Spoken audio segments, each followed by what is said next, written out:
这个专题是关于这种慢性肾衰竭。那么大家知道，随着这种宠物饲养量的这种急剧提高，那么随之而来的一些这种老年性疾病，比如说糖尿病、肥胖症，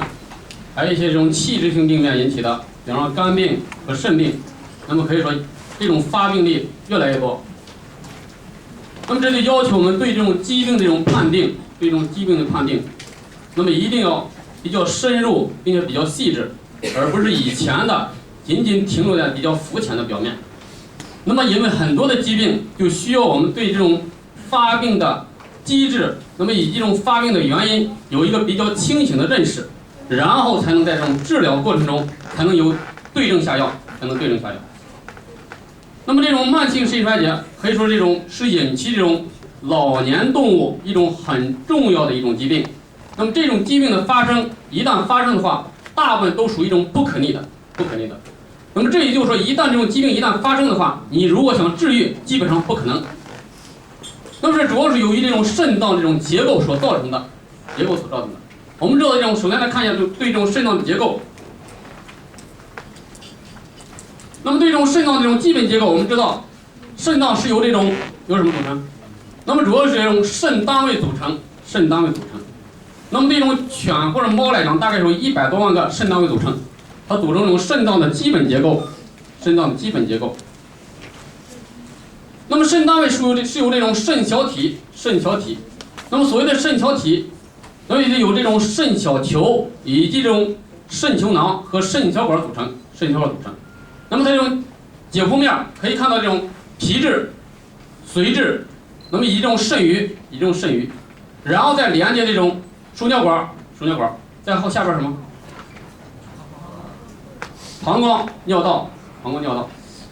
那么这个整个的构成这种泌尿系统。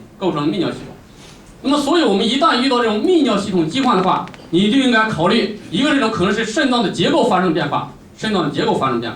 还有可能是这种肾盂它的结构变化，比如说狭窄或者其他结石所堵塞，造成这种肾盂的这种结构的变化，还有可能是这种输尿管、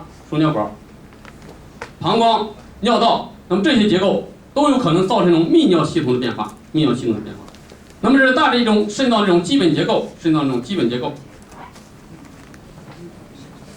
那么再看关于这种肾单位，这是一个基本这种肾单位组成，它是由这种几百万个人，大概是400多万个肾单位组成，它一个个肾单位。那么这是一个基本的这种肾单位结构。我们看到这种肾小体、肾小管，那么以这种肾小球、肾球囊，这是一个肾小球，入球小动脉、出球小动脉，那么以这种肾球囊，然后再构成这种肾小管。那么肾小管又包括这种近曲小管、远曲小管以及这种髓盘。我们知道这种肾脏这种泌尿系统一旦这种排尿首先这种原尿，那么也就是经过这种肾小管的重吸收作用之后所形成的尿液，属于这种原尿，然后再经过这种近曲小管、远曲小管，最后到达这种尿道，属于这种中尿。那么有这种近曲小管和这种远曲小管重吸收作用的能力发生变化的话，就有可能造成这种尿液成分的变化。我们知道在正常情况下，这种尿液它的蛋白含量基本上是微量或者几乎没有，还有这种糖等等。主要的原因为什么没有？主要原因属于这种肾小管的重吸收作用所发挥的重要作用。那么这就是从这种入球小动脉以这种出球小动脉滤过作用之后所形成这种原料，在大部分这种营养物质都是通过这种肾小管的近曲小管、髓盘和这种远曲小管的重吸收作用之后才排出的尿，称之为中尿。那么这就是为什么这种在正常的尿液中很多营养物质都含有微量或者是没有，包括蛋白质，包括这种糖等等。主要原因是这种肾小管在这个过程中发挥着非常重要的作用，通过它的重吸收作用，那么大家看到，一旦这种肾脏出现疾患的话，很大一部分是有一种肾单位它的结构的变化，肾单位结构的变化。那么因此，一旦结构发生变化的话，会造成这种治愈的希望很小，治愈的希望很小。因此，对这种肾脏疾病，主要是通过这种预防进行预防。那么一旦患病的话，可以说治疗起来非常麻烦，会带来很大的困难，我们知道，对这种肾脏这种正常生理学，那么一个是这种肾脏，它是一种比较精密复杂的，我们知道肾脏这种结构，肾单位几百万个，比较精密复杂的一种过滤以及这种废弃物的处理中心。那么这种过滤以及这种废弃物处理中心，主要是它的作用是这种将这种代谢的废弃产物进行排除，同时对这种机体的体液、电解质以这种酸碱平衡得以调节，还可以产生这种激素，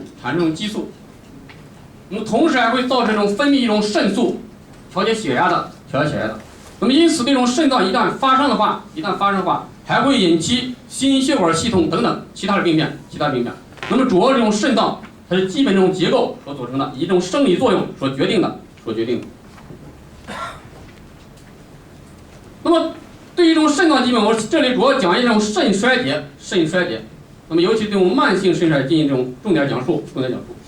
那么所谓的肾衰竭，是由于肾脏没有办法来维持其正常的排泄以及这种内分泌这种生理功能，从而会导致体内氮溶解物的滞留。那么以这种体液、电解质和酸碱平衡这些失衡，造成这种紊乱，来表现出一系列这种临床症状。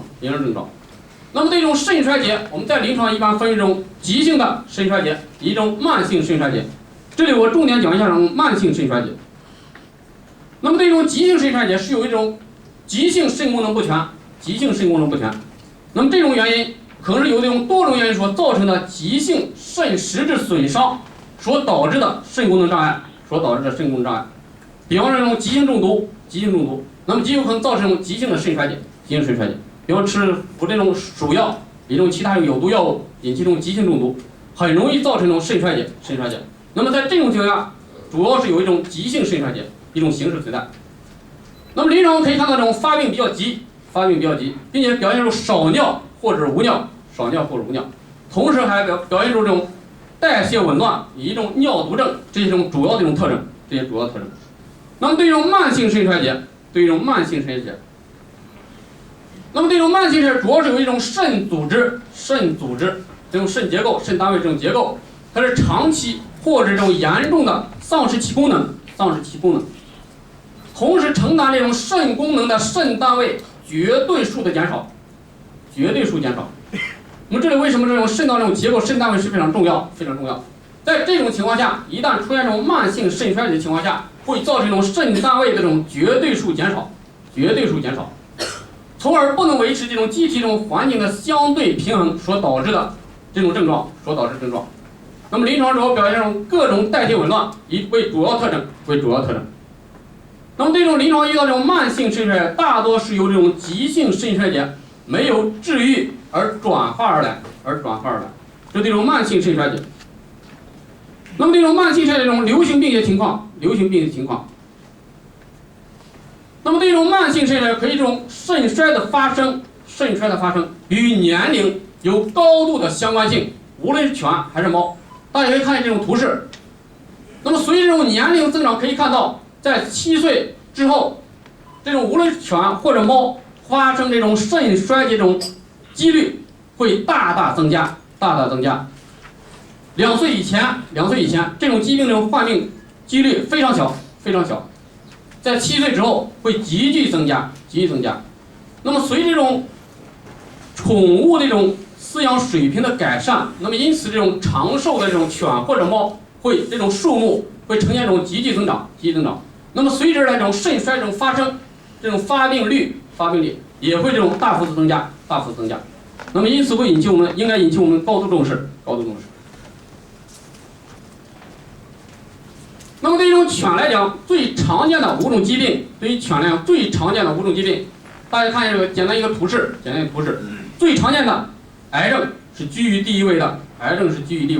这对于犬来讲。对我们人来讲，癌症也是居于前2、3位，前2、3位。那么另外这种居于第2位的是心脏病，第3位的对于前来讲就是肾脏疾病，肾脏疾病。4位的是肝病，还有这种癫痫病，癫痫病。那么大家可以看到这5类疾病占到这种整个临床这种发病率的大部分。那么这就说明这种疾病这种发生肾脏病、心脏病，还有肝病以及这种癌症，可以看到这种在临床这种发病情况，大部分属于这种比较这种，尤其这种慢性肝炎、这种肾脏这种肾衰，那么这种疾病的发生会造成这种宠物的这种疾患，很难治愈。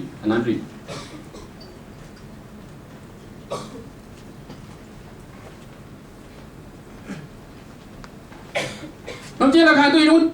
猫来讲，那么对于这种猫来讲，最常见的5种疾病，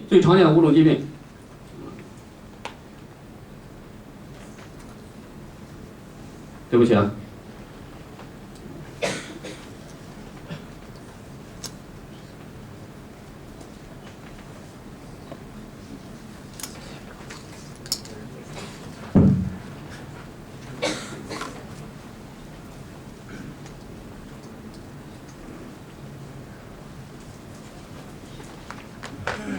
这个东西不除掉还不行是吧？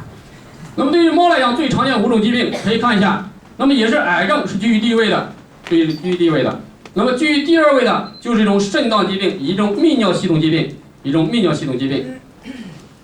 那么可以看到这种泌尿系统疾病，一种肾病和癌症是占于这种临床的50%以上。那么接下来这种心脏病、糖尿病以及这种猫的这种传染性腹膜炎。那么这是对于猫来讲，居于前5位的5种疾病，最常见的5种疾病。那么这种慢性肾衰所发生的这种原因，那么大概是这几种因素。那么一个是这种尿道会出现结石的情况下，会造成这种慢性肾衰，这种尿道结石。那么最近发生这种食品这种奶粉食入之后肯定是引起这种一开始这种急性的，然后造成这种慢性肾衰，对这种婴幼儿。那么主要是这种婴幼儿主要是这种食入奶粉，那么3鹿集团基本上属于死定了。那么主要原因是这种造成这种肾功能这种严重障碍。那么一种尿道结石，它会引起这种结石，那么造成这种肾衰竭。那么在这种感染性因素，那么因此我们也一定要加强这种保护自身，防止这种患病。无论是宠物还是我们人类也是一样，尽可能这种少得病。那么这种感染性因素最主要的是一个是这种高端脑腺体病，再一种肾盂肾炎。那么这类感染性因素也会造成这种慢性肾衰的发生。那么还有这种寄生虫感染。那么最常的这种巴贝氏雕虫病，还有就是中毒因素，以及一种免疫功能出现紊乱的情况下，还有肿瘤，在肿瘤发生情况下，也可能造成这种慢性肾脏衰竭。那么这种肾脏病发生一些危险因素，那么一个是这种宠物的老龄化，我相信我们人也是一样，人的这种老龄化，因此会造成这种肾脏病这种危险性大大增加。刚才的图可以看出，无论是犬或者猫，在7岁之后，这种发病率急剧增加。那么在这种高血压这种疾病，那么一种药物治疗不当，所以我们在使用药物的情况下，一定要详细的看一下这种药物的使用说明，是不是对这种肾功能出现这种影响。尤其是我们在这种小孩、婴幼儿或者这种宠物小狗、小猫的话，要注意一下，是不是对这种肾脏以及这种其他这种器官有没有这种明显的影响，要注意这种禁忌。那么这种感染因素，还有一种品种，某一种品种，比如某一种品种的犬或者猫的话，还是家族史，是否有一种家族史？那么这些都有可能构成这种肾脏病一种危险因素，这种危险因素可能大幅增加，大幅增加。你比方高龄的话，或者高血压，你如果又高龄又高血压，那么这种患病几率会更明显的这种发生，更明显发生。那么慢性肾衰与这种猫的品种有密切这种相关性，某些猫的品种有密切相关性。大家看到，容易发生这种慢性肾衰这种品种，容易发生这种对于猫来讲，容易发生这种慢性肾衰一些品种，大概有这5、6种。那么一个是这种缅甸猫、俄罗斯蓝猫，还有这种迪罗猫、阿比西亚，以及这种缅因库恩这些猫。那么这几种品种的猫很容易发生慢性肾衰，那么另外容易发生这种慢性肾衰一些犬的品种，大概是5种，那么一个是这种吸食犬，我们在临床要注意一下，尤其这种高龄的吸食犬，一定要注意一下，这种慢性肾衰这种发病率会大的增加。吸食犬，再一个邋遢犬，巴辛吉犬、沙皮犬，以这种萨摩耶。那么这几种品种在临床很容易发生慢性肾衰，尤其这种高龄的，应该引起你的注意，那么这种慢性肾衰一旦发生之后，所表现一些症状，那么大家看出，肾脏这种疾病，肾衰一旦发生的话，会引起典型的临床的这种症状，什么症状？皮包骨头，腹部基本上缩在一块儿，明显的收缩。那么主要这种临床症状，对这种慢性肾衰主要的临床症状，一个是多饮多尿。那我们在临床一旦发生这种慢性肾衰这种多饮多尿这种临床症状一旦出现的话，你一定要与这种另外一种疾病很容易混淆，是什么？糖尿病。那么对于这种糖尿病也是多饮多尿，唯一的不同的与这种糖尿病是这种3多1少，多饮多尿多食，体重减轻，而它的这种多饮多尿食欲不振，也会表现出体重减轻。那么这是我们在临床注意一下这种慢性肾衰与一种糖尿病要明显的区别开来。那么另外还表现出呕吐、腹泻，还表现出精神症状，很重精神沉郁，还有表现出视力的突然丧失。另外还表现出神经症状，这种癫痫性这种神经症状，以一种贫血症状发生。那么主要这种食欲不振会造成这种营养性贫血，还有这种机体脱水严重的情况下，可能会导致这种休克，动物机体出现这种休克，甚至会导致这种昏迷死亡。那么这种慢性肾衰主要这种临床症状。那么这种慢性肾衰物理学检查方法，那么一个是用体重，要观察这种动物这种近期的体重是否出现这种体重减轻现象，以及是否出现这种脱水现象，以及是否出现这种口腔内有这种口臭，或者是发生这种口腔溃疡，那么精神比较沮丧，还有可能造成这种肾大小形状的改变，毛色，动物的这种毛色表现暗淡，主要是营养不良。视网膜也会发生变化，会造成视力减退。如果是皮包骨头的话，脱水严重的话，会造成呼吸加深，以及这种癫痫类的神经症状。另外一个明显症状是表现这种橡皮核上下颌非常软，像橡皮一样，橡皮核。还有这种低钾血症。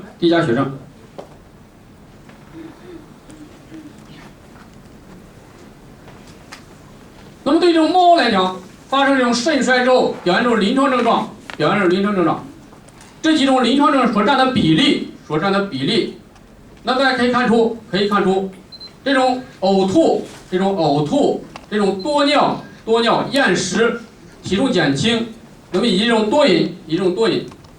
再有精神沉郁，那么这几种属于这种临床上对于猫来讲发生肾衰的情况下所表现的主要的临床症状。那么红珠子开场在这种肾衰竭发生这种最终阶段，发生之后这种最终阶段，那么以及在这种蓝珠子是这种尿毒症阶段，在处于这种尿毒症阶段，可以看到这种比例。那么这也就是说这种多饮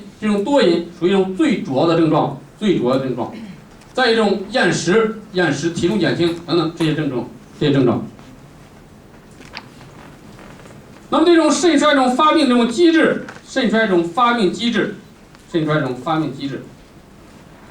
那么肾脏病一旦发生的话，如果你在临床监测的这种生化指标出现这种明显改变的话，说明此时这种肾脏结构的75%以上可能会出现损伤。那么这也就是说，这种肾脏本身它这种代偿功能是非常强的。如果它临床上没有表现出75%以上的肾功能出现损伤的话，它这种指标，这种临床这种肾脏指标不会出现明显的改变，那么一旦这种肾脏结构出现3%以上出现损伤的话，它会表现出明显的这种肾功能的变化。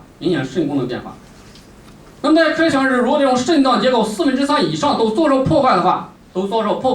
你如果再让它恢复，基本上非常困难，可以说不可能，基本上不可能。肾衰一旦发生的话，对一种宠物犬或者猫来讲，到目前为止仍没有很好的办法。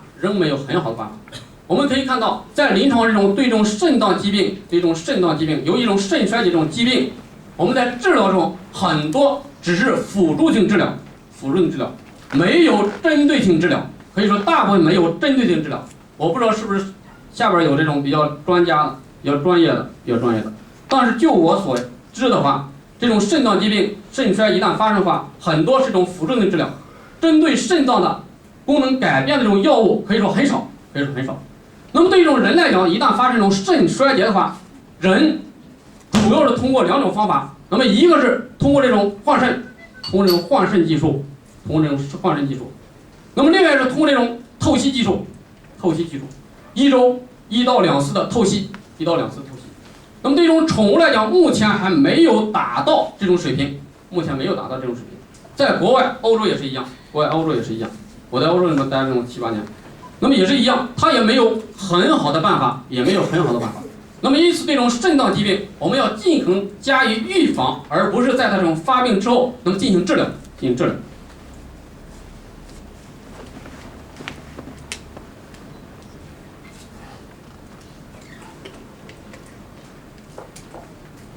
又发功了。那么对这种肾脏病中发生了4个阶段，那么肾脏病一旦发生了4个阶段。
提的不行啊。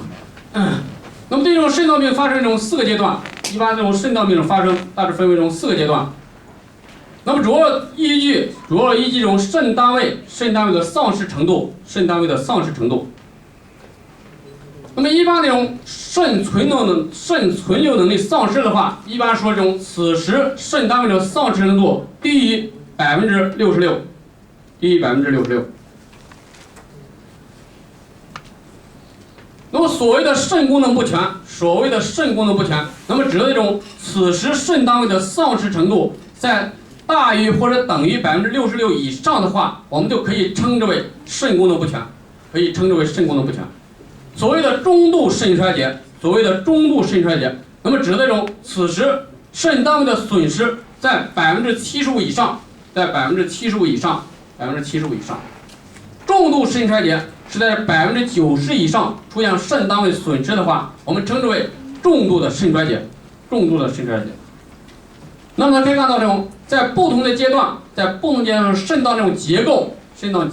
出现这种显著性变化。那么此时在这种中度或者重度肾衰竭的话，出现这种肾脏结构的变化、大小形状的变化，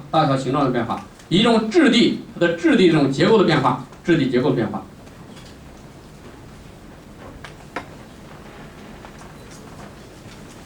那么这种肾衰发生这种病理性结果，那么一个是一种肾脏此时的这种排毒能力下降，那么以及这种对尿液的浓缩能力下降，还会引起这种急速的这种内分泌激素的这种分泌功能紊乱。那么肾脏这种排毒能力下降会引起一些后果，主要引起这种血液中的一种含氮物质水平升高。那么主要这种含氮物质，我们在临床上用那种尿素氮，一种肌酐水平升高。那么还会一种血磷水平的显著升高，还会造成这种淀粉酶活性出现这种升高的现象。那么肾脏这种功能一旦出现变化的话，主要是造成这种含氮物质、肌酐和这种尿素氮水平的显著升高，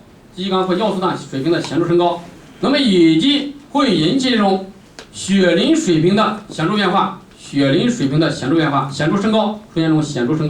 那么这是在临床上这种肾功能进行分析的话，肾功能经过化验之后，是否出现这种肾功能的变化，主要通过这2个指标，肌酐尿素氮一种血磷来进行判定。那么另外造成这种排毒能力下降，还会引起一种警示性症状，比方说唾液中如果含有这种尿素的话，会造成这种难闻的气味，刺鼻的难闻的气味。那么以一种表情比较冷漠，动物此这种表情比较冷漠，它的食欲减退，同时表现这种体重减轻。那么这种尿浓缩能力下降，那么主要是造成一种尿量的显著增加，以及这些物质蛋白质还有一种电解质出现这种平衡紊乱，还有一些蛋白质的丧失。那么这是在这种肾脏处于不同阶段的情况下，这种肾脏丧失浓缩尿的这种能力，可以通过这种比重看这种尿比重的变化。那么这是在正常情况下，这种尿比重要低于1.04，在1.038左右。那么再看到这种可代偿性的肾衰竭的话，如果出现这种可代偿性的肾衰竭的情况下，在这个阶段，那么这种尿比重会出现这种显著下降。那么在这种尿毒症阶段持续下降，以及这种终末阶段会一直呈现这种斜线，下降这种斜线。那么可以看到这种肾脏在处于不同阶段，对这种尿液的浓缩能力也会随之出现这种明显的变化。那么因此我们在临床判定肾衰的话，那么一个是通过这种血液的生化指标，血清中这种尿素氮以这种肌酐，以及这种血磷水平是否出现这种显著变化。另外可以通过测定这种尿液的比重，来判定一下这种肾脏它这种疾病的发生是处于哪种阶段。那么究竟是处于一种尿冻结阶段，还是处于一种终末阶段？你如果测的这种尿比重在1.015以下的话，那么可能处于一种终末阶段。基本上这种动物基本上没治，更没希望。如果处于一种可代偿阶段，在1.020以上，那么这种可以还有一些希望。那么因此可以通过这种尿比重来判定一下此时肾脏这种疾病的发生处于何种阶段。那么这种尿浓缩酶下降所出现这种重要症状，那么一个是这种多饮多尿，一个是表现出多饮多尿。那么另外造成，尤其这种犬非常明显，出现这种多饮多尿，以一种消化机能紊乱，那么会造成机体严重脱水。此外，造成激素这种功能的紊乱，包括这种分泌一种作用，那么这种激素的紊乱，一个是造成这种促红细胞生成素下降，那么会造成这种贫血，造成机体贫血。那么这种促红细胞生成素，我们在临床有这种药物。那么一旦出现这种贫血的话，可以使用这种促红细胞生成素。另外，造成这种活性维生素 D， 它的活性维生素 D 水平下降。那么对这种活性维生素 D， 它是有利于对这种钙质的吸收。那么一旦这种物质减少的话，造成的后果对这种钙质的吸收减少，不足，会造成钙磷代谢紊乱，相应的会造成骨骼一种肾脏这种功能变化，还有骨骼它的结构的变化。那么此外，造成甲状旁腺激素分泌量增加。那么这种激素它的分泌增加的后果会造成骨骼的溶解，以这种神经出现这种癫痫症状，这些神经问题。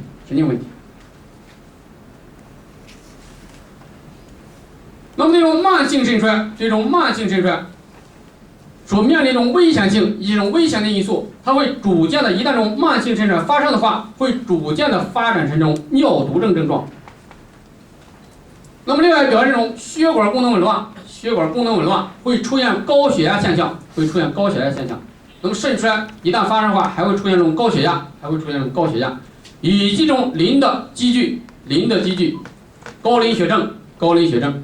磷在这种不但在血液中非常高，同时在这种肾脏中出现这种积聚现象，还会造成这种钙质的释放，钙质的不足，会引起橡皮核，上下颌非常软，像橡皮一样。那么这种慢性肾衰使消化机能紊乱的这种危险性增加。那么一旦这种慢性肾衰发生的话，还会造成这种消化机能紊乱，它的危险性加大。那么这是一个统计，在这种100多只慢性肾衰这种猫里边所表现的症状，80%会表现出这种厌食症状，50%左右会表现出呕吐，还表现出便秘或者这种腹泻症状。那么这些都会引起这种消化机能紊乱，会造成这些后果。那么这种血磷升高的主要原因，主要是由于为什么我们在这种肾衰发生的话，肾脏功能出现这种障碍情况下，血磷水平为什么升高？主要有一种肾小球，我们刚才讲这种肾单位肾小球这种滤过功能下降，那么因此会造成这种肾脏排出磷的这种水平减少，进而造成这种血磷增加，它从这种肾小球它滤过的就少，那么进而会造成这种血液中的血磷水平升高。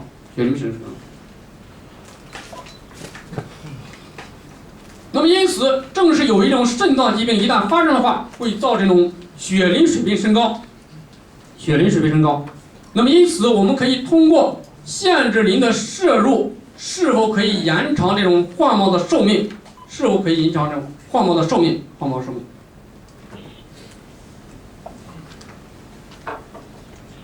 那么通过一些实验得出的结果，我们通过这种限制磷的摄入，可以看到这种一个是低磷，我们给予这种低磷，在这种肾脏这种疾病发生的情况下，给予低磷水平；另外给予这种比较高的高磷水平。可以看到这种限制磷的摄入可以大大延长患毛的寿命，我们可以通过限制磷的摄入。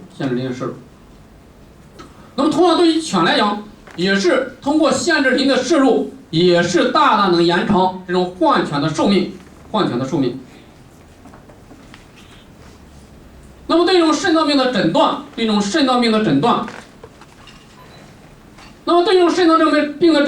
主要通过这几种方式。那么一个是从这种病例、这种病史的调查，还通过这种物理学检查，一种全血检查，血液生化、尿液、这种尿比重等等进行分析，一种影像学，还有其他这种测试手段。那么这种全血检查，判定是否出现这种贫血，以及是否会出现这种轻微的白细胞增多，一种淋巴细胞减少症。那么一旦出现这种贫血，以及这种轻微的白细胞增多，一种淋巴细胞减少的话，就可能潜在的会出现这种肾脏病的危险。那么这种生化指标，刚才讲了这两种含氮物质，还会出现这种高磷血症，以及高钾血症或者低钾血症都有可能发生，并不是一定会发生这种低钾血症，还有可能发生这种高钾血症。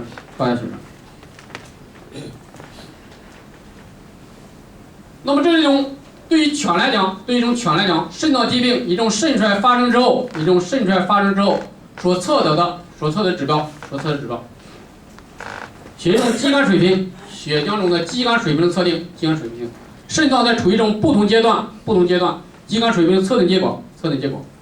以毫摩尔每升的话，或以一种毫克每100毫升的话，它的分别这种对应值，处于不同阶段。大家可以看到这种肌酐水平，随着这种肾脏这种疾病的这种不断发展，会造成肌酐水平的显著性变化，显著性升高。那么对于猫也是一样，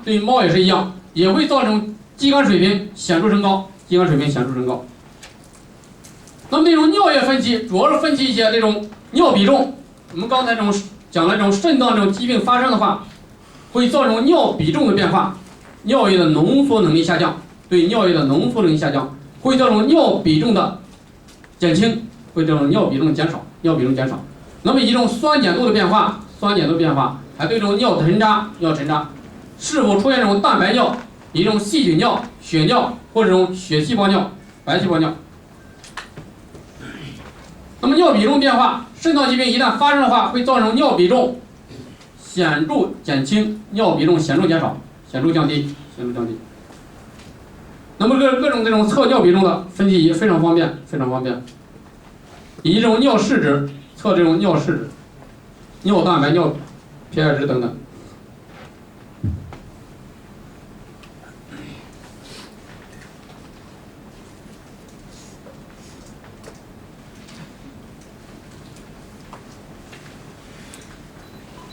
那么通过这种尿试纸可以测很多项目，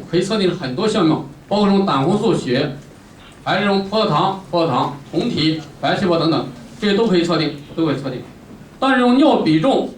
千万不能用这种尿试纸，只是一种粗略估计。如果这种尿试纸进行测定的话，只是这种粗略估计，你只能通过这种尿比重测定仪进行测定，因为它不准确。还可以通过这种影像分析，拍光片来可以判定这种肾脏的形状，它的大小，还有它的位置是否变化，以及这种肾结石是否发生。那么这是看这种肾脏，那么左肾、右肾，肾脏这种基本这种结构以及它的位置、它的形状、大小。那么这在这种肾结石发生的情况下，明显的结石颗粒，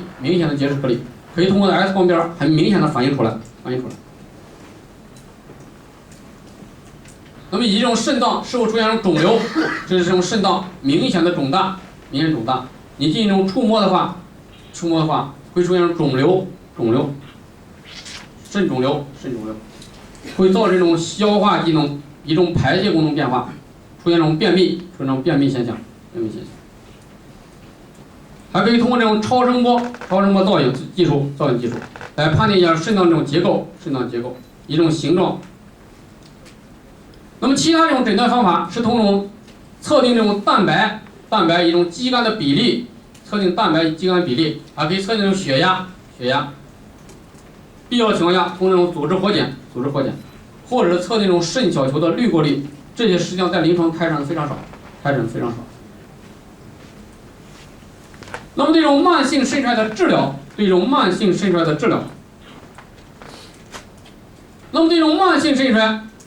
它的治疗，那么一个是尽可能的通过药物方面，尽可能的去除病因。你如果这种使入奶粉引起这种肾衰竭的话，你肯定奶粉给它换一牌子，或者换成其他的，要尽可能的去除病因。另外，尽可能停止使用有损伤性的药物，那么尤其它这种说明里边对这种肾脏有这种忌用的话，所以你就不能用，或者尽可能少用，要看一下使用说明。另外，这种检出并且治疗，如果检查出这种尿道炎，要进行治疗，对电解质平衡进行这种调节。如果这种血管出现收缩的话，要补充这种血容量，同时尽可能控制高血压的进一步发展。那么饮食管理方面，那么一旦判定这种慢性肾衰竭的话，如果是需要可能的话，应该从代谢方面来调理缺乏食欲的问题，因为它食欲不振，造成这种食欲不振。同时可以启动尿毒症的胃炎疗法，建议进行管胃，直接进行饲胃，进行这种插入管，进行这种管胃，启动这种饮食管理。如果营养不良的话，一定要调整这种营养。那么从营养方面，一定要控制食物中的磷含量。那么刚才讲这种，无论是犬或者猫，限制磷的这种含量的话，摄入量的话，可以大大延长犬或者猫的寿命。所以在这种营养管理方面，一定要注意这种控制食物中的磷含量。另外，增加一些这种食物中缓冲物质，限制食物中的钠，进一步帮助这种控制高血压现象的发生。另外，这种食物中的蛋白质进行调节。那么此时可能会引起这种蛋白质不足，因此我们要使用这种高品质的蛋白质，别用这种三聚氰胺来代替蛋白质，那就不行了，对吧？那么实际上的目的，这种三聚氰胺的目的主要是在充当蛋白质，它本身实际上是充当这种氮原子的数目，那种属于一种违法的，要使用这种高品质的蛋白质。我们知道这种不同食物这种蛋白质这种等级是非常大的，这种差别是非常大的。那么有些这种蛋白质机体可能容易吸收，有些蛋白质机体不容易吸收，所以要使用这种高品质的、容易吸收一些高品质蛋白质。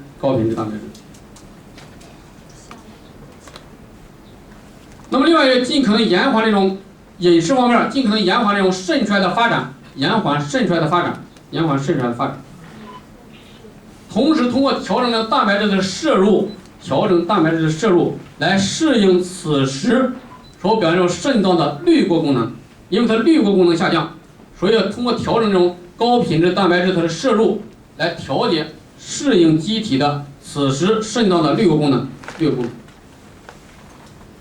另外，一定要防止这种电解质的紊乱，那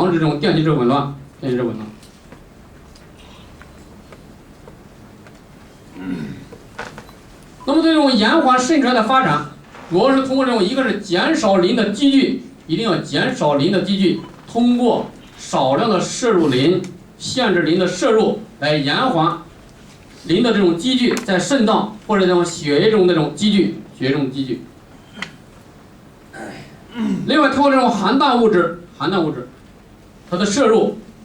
主要是通过它的手段，主要是通过降低蛋白质的数量，一定要降低蛋白质的数量，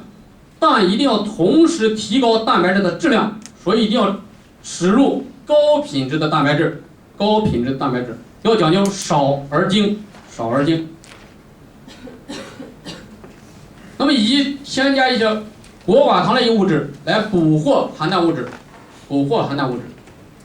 那么这些物质添加来捕获这种含氮物质。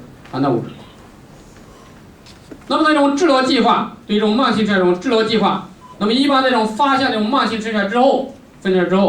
这种处方治疗。